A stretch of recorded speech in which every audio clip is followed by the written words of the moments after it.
Bonjour les passionnés, Jonathan de la chaîne Spirituosité. Aujourd'hui, je présente un autre bourbon ou style bourbon canadien de la Okanagan Spirit Craft Distillery, donc la distillerie artisanale de l'Ouest canadien de Okanagan.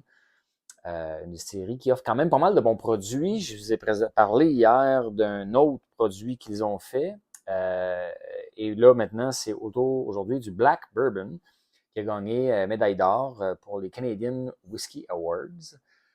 Donc, quand même pas rien. C'est un bourbon, un whisky de style bourbon, donc fait avec les mêmes méthodes ou les lois ou les règles de production de bourbon aux États-Unis, sauf que c'est 100% canadien. Grain à la bouteille, donc Okanagan Spirit on cultive leurs grains, les envoie maltés. Celui-là ici, c'est 54%, c'est bien ça, 54% de maïs et 46% d'orge maltée. Dans le maltage, ils font du malt chocolat. Donc, ça veut dire qu'une fois malté, le grain, lorsqu'il chauffe, ils vont le faire torréfier pour aller chercher des arômes plus chocolatés, plus de torréfaction, café, chocolat noir, tout ça. Et quoi d'autre? Ben, ça vieillit 5 ans pour celui-là minimum.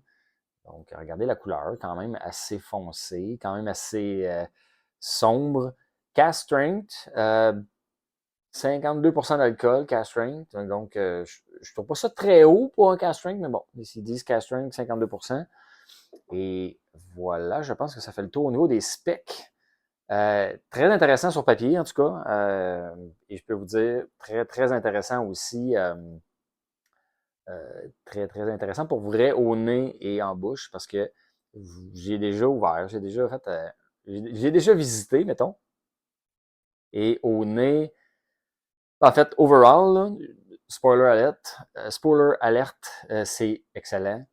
Ça rivalise avec des bourbons américains, sans problème. Des bourbons du Kentucky, aucun problème. Donc maintenant, pas grâce, mais à cause de la pénurie au Québec qu'on a un peu, là, ben, ça reste une option très intéressante pour avoir un bourbon et encourager des compagnies canadiennes, des belles distilleries. Okanagan Spirit Craft Distillery, c'est une distillerie qui fait quand même pas mal de bons produits. J'en ai parlé de quelques-uns. C'est la première fois que je goûte à leurs produits de style Bourbon. Donc, il y avait lui, puis j'ai fait une autre vidéo là, récemment là, sur le Whiskey Hunter, Spirit of God, Nectar of the Gods, pardon. Donc, bref, bon produit. Laissez-moi vous le décrire. Très rond, très sucré. On sent un petit peu le taux d'alcool, mais c'est pas si mal pour 52%. On a une petite chaleur, un peu d'épices, mais c'est pas si mal pour l'intensité. Par contre, on a un bouquet sucré, super rond, super agréable. On est vraiment dans les arômes sucre brun, espèce de coulis de sucre cassonade, gâteau jaune ou pudding chômeur. On a un beau petit chêne aussi. Le chêne est assez présent. Un chêne un peu vert, avec un peu de cannelle, un peu d'autres, il y a d'autres épices aussi. Hum, Vraiment très beau nez. En tout cas, le chêne est quand même assez présent. Au niveau des fruits, il y en a un peu, mais c'est pas intensément fruité. Avec des fruits chair jaune, des fruits à noyaux, des fruits plus discrets un peu. Mais j'aime le côté hyper sucré, le petit côté gâteau, pudding chômeur, mais avec le chêne, qui est un peu humide, là, un chêne humide et encore vert, là, ça donne un super de beau mix. On est vraiment dans les gros arômes de Bourbon traditionnels quand même, mais vraiment orienté sucre, caramel, mais son côté sucre est moins caramel que plus un coulis là, de genre Eagle Brand avec cassonade, tout ça. Là. Fait que, ouais, c'est pas mal mon genre de Bourbon parce que j'aime les Bourbons qui ont un caractère sucré. Côté pâte à biscuits que j'ai aussi. Ça va avec un peu de gâteau, mais pas encore cuit, la pâte à biscuits, là. Ça sent un peu ça. Un peu de noix de coco, pas une tonne, mais un petit peu. Ouais, moi, il y en a. Mais c'est les fruits. J'essaie de vous trouver un bon descriptif. Souvent, dans les bourbons, on va avoir une espèce de banane. Il y en a un peu, mais il est quand même plus discret. Fait qu'on est dans le pain aux bananes où ce qu'on n'a pas trop mis de banane dedans. Mais voilà, c'est à l'aveugle. Je mets ça dans un line-up où il y a des bourbons américains. Vous pourriez pas, en tout cas moi, je pourrais pas voir la différence. C'est vraiment très, très bourbonnesque. C'est à s'y méprendre. Je pense que là, c'est le temps maintenant de plonger. Santé. Hmm. Ouais. Là, en bouche, on a le petit côté torréfaction. Il est quand même assez discret. C'est bien parce que le malt chocolat, d'habitude, prend énormément de place.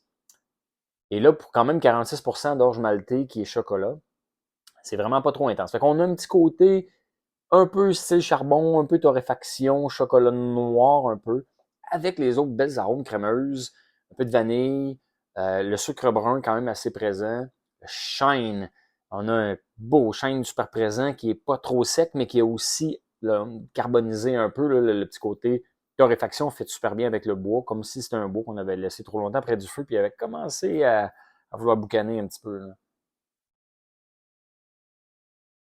Hmm. Un peu de noix de coco aussi en bouche, qui se mêle super bien avec le petit côté torréfaction. C'est très, très bon, très délicieux. On sent, dès qu'on commence à être en fin de bouche puis à l'avaler, on sent le petit orgue du 52. Pas trop intense, juste assez pour vous chauffer un petit peu les amygdales puis le début de la gorge pour vous dire, hey, c'est pas un whisky à 40%, le petit côté cast strength. Personnellement, 52 cast strength, je trouve ça très bas pour un cast strength, mais du coup, bref. 52%, c'est quand même un très beau taux, disons-le comme ça.